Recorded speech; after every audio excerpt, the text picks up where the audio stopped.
एक और बड़ी खबर बताते हैं, पटना में फिर से बेखौफ अपराधियों ने 2 व्यक्ति को गोली मार दी है। एक की मौत हो गई और दूसरे की हालत नाजुक बताई जा रही है। यह बड़ी और अहम खबर इस वक्त की आपको बता रहे हैं। पटना के पाटलिपुत्र थाना क्षेत्र में अपराधियों ने कल रात गोलीबारी की घटना को अंजाम दिया था और इस गोलीबारी की घटना में 2 लोगों को गोली लगी।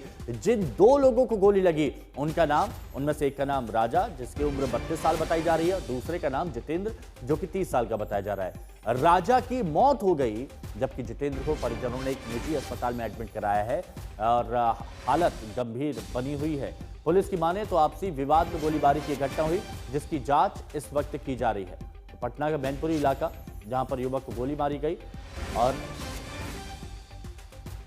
तस्वीरें देखिए, ये तस्वीरें भी आपको दिखा रहे हैं कि किस तरह से दिन दहाड़े गोलीबारी हो रही है। और इससे पहले भी पटना में कई तस्वीरें आपने देखी थी, जहां पर स्कॉर्पियो सवार कुछ लोग आते हैं, फायरिंग करते हैं, निकल जाते हैं। एक ही शहर में कई जगह इस तरह के मामले सामने आए। शशि भूषण हमारे साथ में जुड़े हुए हैं। शशि, से पहले भी आपने एक रिपोर्ट दिखाई थी जिसमें अलग अलग जगह पर फायरिंग की गई थी पटना में, वो भी दिन दहाड़े, और आज एक बार फिर से 2 लोगों को गोली मार दी गई, एक की मौत हो गई। बिल्कुल, देखिए, लॉ एंड ऑर्डर के ऊपर बड़ा सवाल है हिमांशु, क्योंकि बिहार में पिछले कुछ दिनों में हमने जिस तरह से अपराधियों का बोलबाला देखा है, निश्चित तौर पे जो सुशासन के दावे होते हैं सरकार की तरफ से, उस दावे पर सवालिया निशान तो खड़ा हो ही रहा है।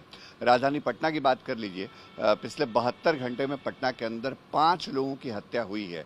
आज जो घटना सामने आई है, बीती रात की घटना है। राजा, जो 30 वर्ष का एक युवक था, उसको गोली मारी गई, उसके एक और साथी को गोली मारी गई, एक का इलाज चल रहा है, राजा की मौत हो चुकी है। पुलिस कह रही है कि ये आपसी विवाद के मामले में गोली मारी गई है। लेकिन इसके पहले भी कल हमने देखा, जो पटना का विक्रम का इलाका है, ग्रामीण इलाका है पटना का, वहाँ 2 युवकों को गोली मार दी थी अपराधियों ने। उसके ठीक एक दिन पहले, अगर हम बात करें तो सोमवार के दिन, जो बाप और पत्नी, मतलब एक बेटी और उसके माँ पिता, तीनों को गोली मारी गई थी, जिसमें माँ और बेटी की मौत हो गई थी, और जो पिता था उसका इलाज चल रहा है। तो ये अपने आप में बहुत अजीबोगरीब स्थिति है बिहार में इस वक्त लॉ एंड ऑर्डर की, और अपराधियों के सामने ऐसा लगता है कि पुलिस कुछ कर नहीं पा रही है, बेबस होकर के सिर्फ घटनाओं को देख रही है। और शशि, अभी अजय आलोक जो कह रहे थे, सवाल उठा रहे थे कि अभी भी देखिए तलवार यहां पर चलाई जा रही है, लेकिन ये जवाब तो इनको भी देना होगा ना कि एक के बाद एक फायरिंग के मामले सामने आते हैं, सरेआम किसी की हत्या कर दी जाती है, दिन दहाड़े दहशत फैलाने के लिए गोली दाग दी जाती है। अब 72 घंटे में अगर 5 लोगों को गोली मारी गई, 5 लोगों की मौत हुई, तो ये एक बहुत बड़ा मुद्दा है और ये चुनावों पर इंपैक्ट भी डालेगा। बिल्कुल डालेगा। देखिए, जब आप जंगल राज को लेकर के घेरते हैं, उस दौर की याद दिलाते हैं, लालू राबड़ी शासनकाल की, जिसमें कानून व्यवस्था की स्थिति बेहद खराब थी।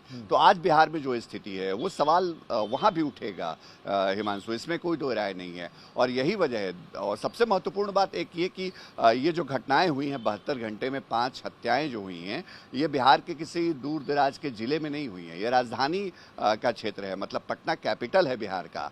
और उसके शहरी इलाके में, आलमगंज में, बाप, बेटी और माँ, तीनों को गोलियां मारी जाती हैं न्यू आरिफाबाद कॉलोनी में। विक्रम का ग्रामीण इलाका हो सकता है, लेकिन पाटलिपुत्रा बेहद पॉश इलाका है, पाटलिपुत्रा थाना इलाका पटना का, और वहां 2 युवकों को गोली मारी जाती है बीती रात। तो वजह चाहे शशि, इस बात का जवाब आम जनता को जरूर देना होगा कि आखिर क्या मजबूरी है कि अपराध पर लगाम लगा नहीं पा रही है सरकार और पुलिस। ये बहुत बड़ा सवाल है। शुक्रिया आपका हमारे साथ जुड़ने के लिए।